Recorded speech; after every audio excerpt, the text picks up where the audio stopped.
the country, which is of course botany. You're welcome here. Can I just say a very big thank you to the Botany Downs Birthing Unit for hosting us here today. It's awesome to be here with our fantastic Minister of Health, Simeon Brown. And I want to say, Simeon, thank you for advocacy of this policy in particular. Also Louise Upston and Catherine Wedge, who have been really big advocates of this policy inside our government. And it's awesome to have you guys here, and thank you for your championing of it, Lou, over many years, and Catherine, you more recently as well. We really do appreciate it. Look, places like this remind us why the work we do matters. Every day families welcome new babies into the world here at this place. And with that, of course, comes tremendous hope and opportunity and the future of our country.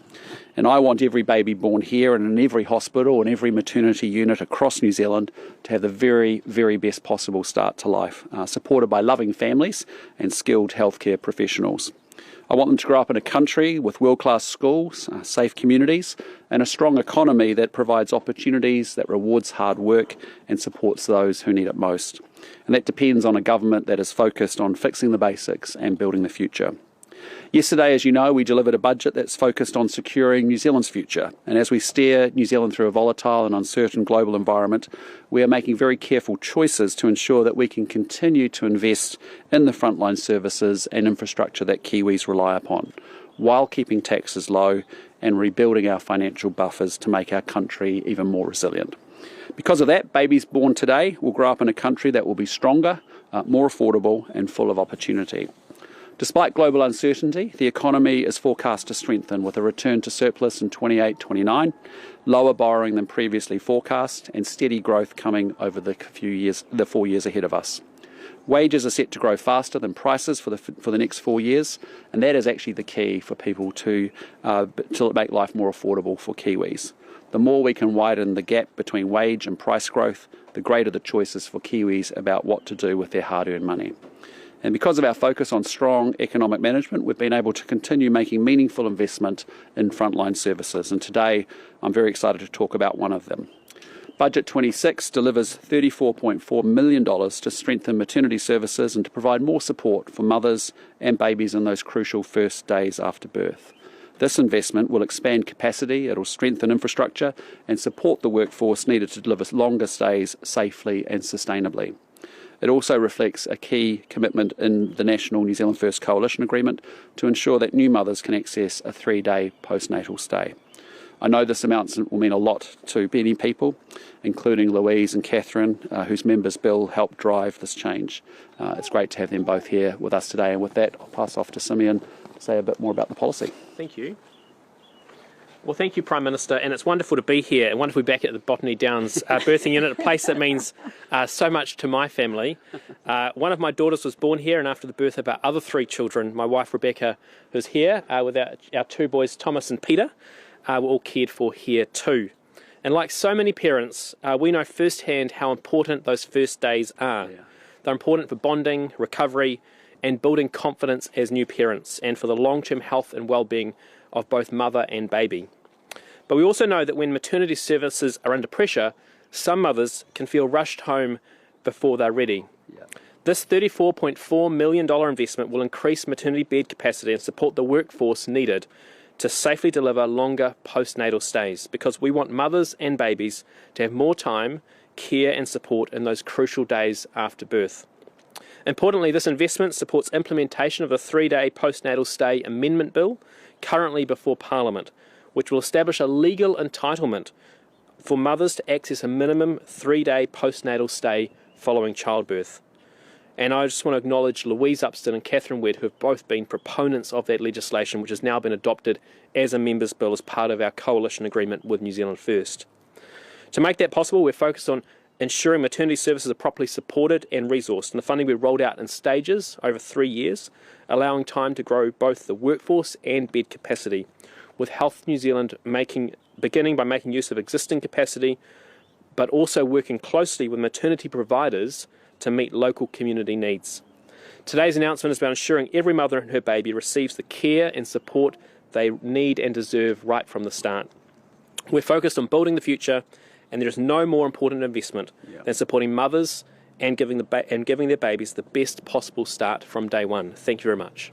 Appreciate it. Well done. Awesome. Team, why don't we take any questions you have around the announcement, and then we can get into other general issues of the day if that's helpful for you. How many more midwives and nurses will you need?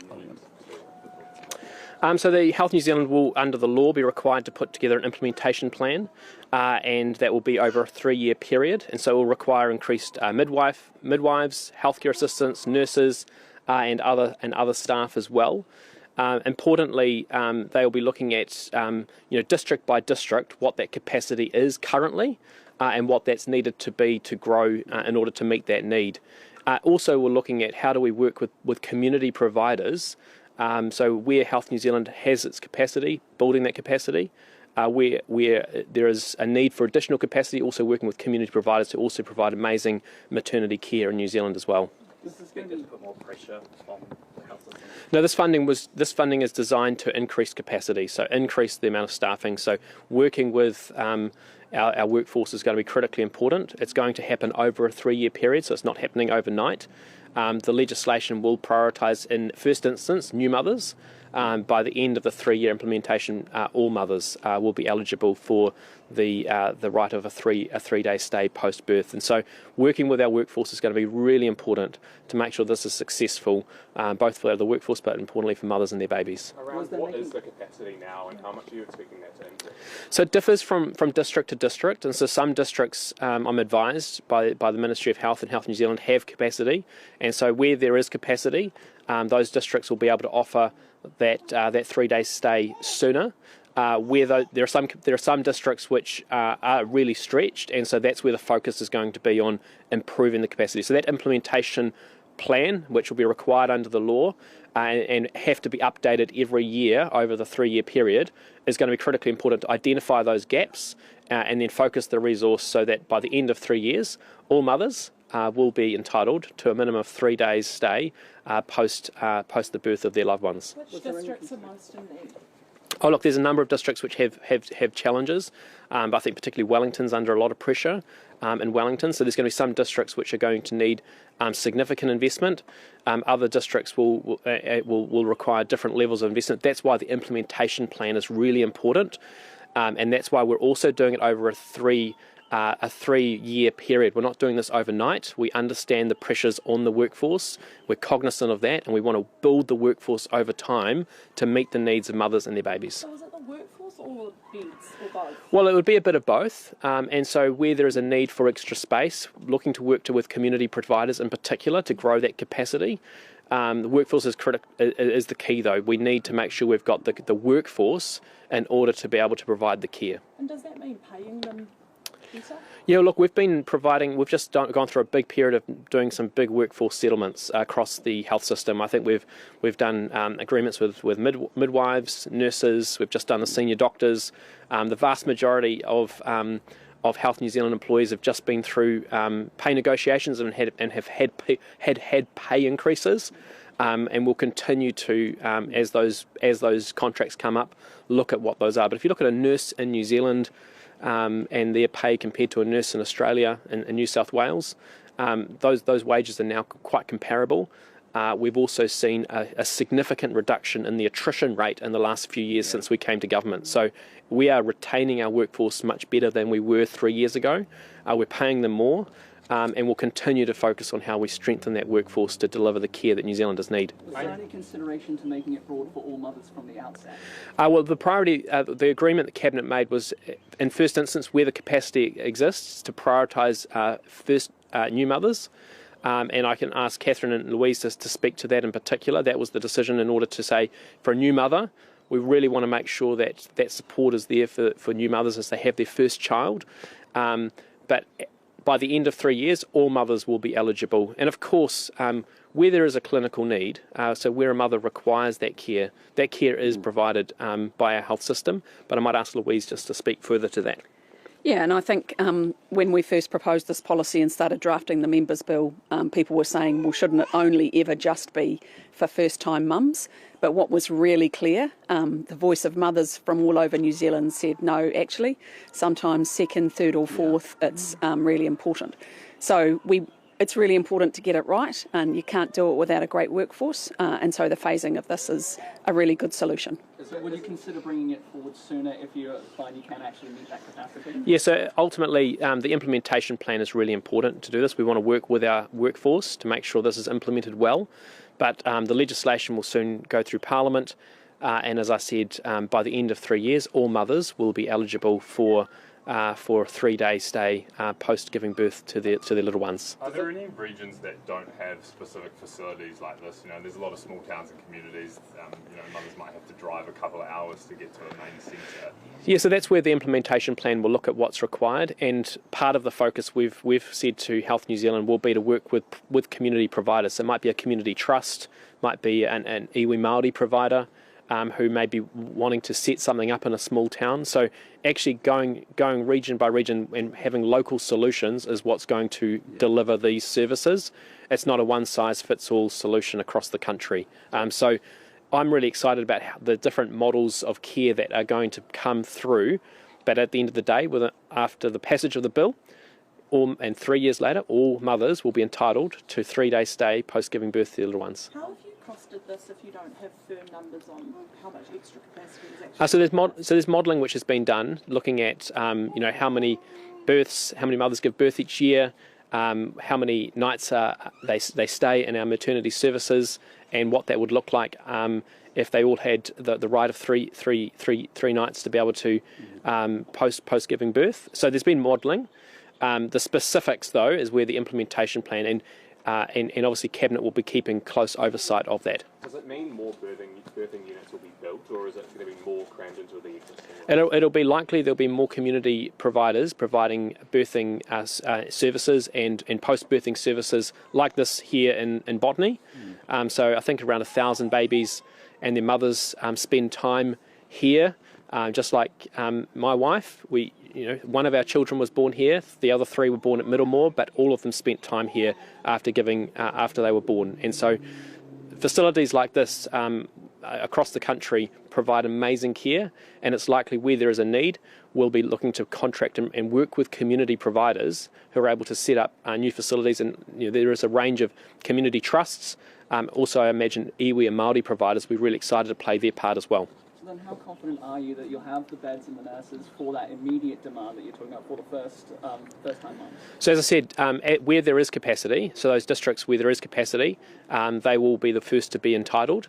And then as that capacity is built over 3 years, then all mothers will be entitled to it after 3 years. As I said, the implementation plan is critically important. We have to pass the law. Then the implementation plan will dictate what districts can move first, but within 3 years, all mothers will have the entitlement no matter where they live. Okay. Thank you. Thank you, Simeon. Other questions of the day? Hang on, guys. Let's go one at a time. Yes, sorry. What did you make of Dame Linda Todd's comments at the AMAs last night, just on the amount being spent on defence, but little being spent on arts? What would you say to the arts community who can't quite understand that? Look, I haven't seen her remarks. We obviously have a Minister of Culture, Heritage and Arts under leadership of Paul Goldsmith. We are making investments where we can, but we're also acknowledging we have to make trade-offs, and that's part of a budget process as well. Was it an unfortunate mistake for the Finance Minister to raise superannuation budget in budget lock-up as what's Peter's said? No, I think it's entirely appropriate for a Finance Minister to talk about a cost that we have coming as a country at us. We're sitting at around $25 billion, the cost of superannuation, blowing out to $30 billion by the time we get to 2030, just in a few short years. I think the conversation in recent months has actually been very good, that actually different parties will have different policies and different approaches to how to wrestle with superannuation. What we're saying is, we are deeply, deeply committed to universal superannuation. So the question then is, how do we make it affordable and sustainable going forward? And your choices are, you either increase taxes or you either ramp up debt, which then puts it on the kids and the grandkids for future generations, or otherwise we find some alternatives and some different ways through that. So, we'll have a very credible policy which we'll take to the election, a superannuation policy. I'm sure other parties will do the same, but for me, frankly, having a conversation about it and the way there'll be lots of different views is actually not a bad thing. Would you be able to make a compromise with a party like New Zealand First if you need them after the election, then be able to complete the other side of the issue? Well, look, I just think, we're just putting out there to say, look, here's an issue when you look out the front windscreen of the car that we can see a bump in the road coming at us. When it's a bit further away, we've got time to sort of think deeply about how we might make sure it is sustainable and affordable. As I said, we're deeply, deeply committed to universal superannuation, and the choices are you either take on more debt to fund that going forward, which I don't think is a good pathway, because I said you're loading it up to other generations and younger generations. Or the second thing is you have to increase taxes to be able to afford that. So is there a different way in which we can configure that? There's lots of different ideas. You've seen the Retirement Commissioner have some proposals. You've seen people like Fraser Winneray give it some really good thoughts with his KiwiSaver 2.0 thinking as well. Our party's already talked about some things around retirement contributions and KiwiSaver contributions, and there'll be lots of other ideas. But it's important that we have a debate, we have a discussion, and we try and find common ground where we can between the political parties. Do you think you already would have made changes this term to super if you were constrained by it? Well, look, I mean, for some time we've had a superannuation policy we've taken to, I think the last 3 elections, and so we'll have another credible policy to take this election. And again, it's okay. In New Zealand, it's good that we're talking about things like this. It's important because, we have an awesome country, but we've also got to make sure this country's strong and secure, that we actually are building the future and thinking about the future, and that's exactly what this topic's about. So I appreciate there's lots of different views, lots of different perspectives. I hope that in the conversation we can find some common ground across the Parliament on this. On the fuel crisis, what conditions would trigger that $450 million emergency funding? Yeah, look, as I said, the framing for the fuel, our management of the fuel crisis has been pretty simple. We want to minimise the impact on inflation, and we want to minimise the impact on growth. One of the big learnings of COVID was that we spent, we had the cash bazooka out, and we end up having a huge party but a massive hangover. And we want to be able to come through this crisis and pop up very quickly back onto our foils and get the economy growing in the way that it was heading. And as you've seen, even with the crisis, you've seen some outstanding results with respect to the trade surplus in April month. You've seen, the surplus being pulled forward a year, which is fantastic. But the way that we're looking at it is saying, look, we cannot alleviate the pressure for everybody, and we've been upfront about that from day one. It's good to see that actually prices have come back from their highs of where they were 4 weeks ago.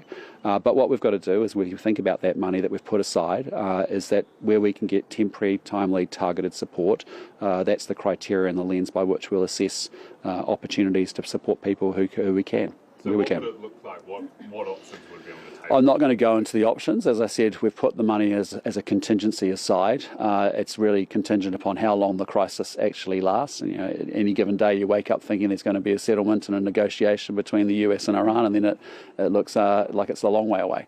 So what we're doing is making sure we manage the situation as well as we can. Certainly securing supply was job number one. Job number two is minimising the impact on inflation and growth, and making sure we can get timely targeted support to people when we need to. Is there a situation where the situation gets better and you put that money into something else? Well, again, it's a very fluid situation. It's very hard for anybody to predict what's happening with the conflict. Again, our message with many other countries has been, we want the parties to extend the ceasefire. We want the parties to be in negotiation. We want a settlement so we can get those ships flying through the Hormuz Strait. Would you describe health? Sorry? Would you describe health as the big winner of this budget? Look, the big winner is actually that we are a government that's had to exercise financial and fiscal responsibility, and in doing so, that is what has been able to generate $50 billion worth of savings over the last 3 budgets. That actually has been enabled us to make investments in health. I'm proud of the record on health. I think we've put more money into healthcare. It's now sitting at $34 billion. We've hired 2,100 more nurses extra. We've hired 600 more doctors extra from what we had 2.5 years ago. So the workforce is coming. We're very clear, Simeon and I, on what the expectations of the healthcare system are in terms of improvement of targets and what that looks like for patients to be affordable and accessible. In the middle of the money going in and the workforce coming in, and the expectation of what that's supposed to deliver is a big bureaucracy, and we need that to function better. But you deliberately really wanted to prioritise health in this budget? Well, we wanted to make sure, as we've done in every budget, if you think about the big investment in cancer drugs we put in, $605 million, 33 new medicines available as a result of that, big investments around bowel cancer and working our way down to lower age screening rates. Do you regret not being able to drop that screening down lower? Well, we'd love to do everything faster, but I think you're seeing a government that is managing through issues in a really calm, very deliberate and prudent way. It's very easy to go out and make promises that you then can't follow through and keep. But that was a promise that you Well, it is, yes, and it's our desire is to get to where the Australians are on their screening rates, and what you've seen us is move from 60 down to 58. Now we're comfortable, we've got the resources and the approach right. We go to 56. We'll march it down again in due course, but that's the pathway that we're on, and I think that's a right way to go about doing a challenge like that. But equally, we've put $605 million into brand new cancer drugs. You're looking at the Farm Act funding that we've got now. It's a phenomenal set of drugs that have been made available to people, and it has improved the daily lives of many, many New Zealanders. A big investment from this government around that, but only possible because we are being financially responsible. That then generates those savings that enables those investments in health, but also in education. Has been a big priority for us, as you know, as well. Parts of the budget are wait and hope for what's to come in a few years. Is that a bit of a gamble in an election year when voters are dealing with cost of living pressures right now?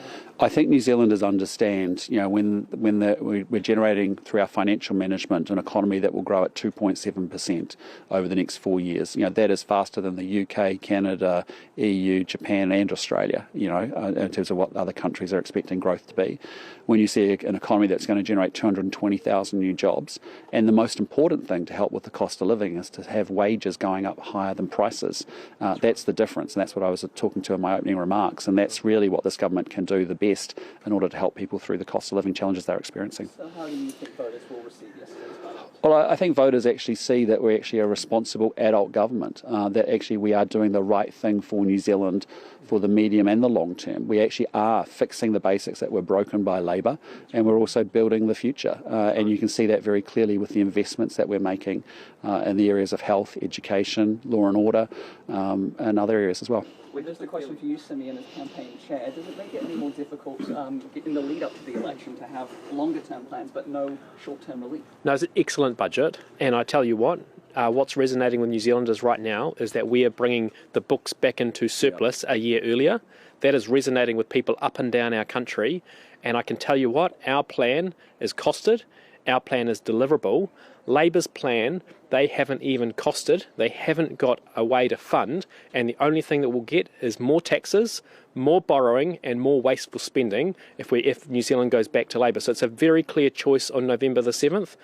Pick the team which is fixing the basics and building the future, which is national, or go back to Labor for higher taxes, more borrowing and wasteful spending. That's the choice on November the 7th. We had some pretty strong words the other day from Minister Brown around Auckland's rate rise. I was just wondering if you had a view on that as a rate taker.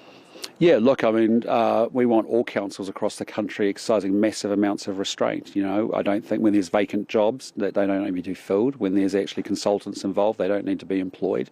We want councils to be focused, just as this government is doing, making some tough choices, acknowledging that we're in hard times, but acknowledging we've got some fiscal constraints, but being smart and being clever and being thoughtful about how we manage those funds. So we're expecting all councils to manage their budgets well, do the must-do, not the nice-to-do stuff, and make sure they make those rate increases as little as possible. Very good, thank you.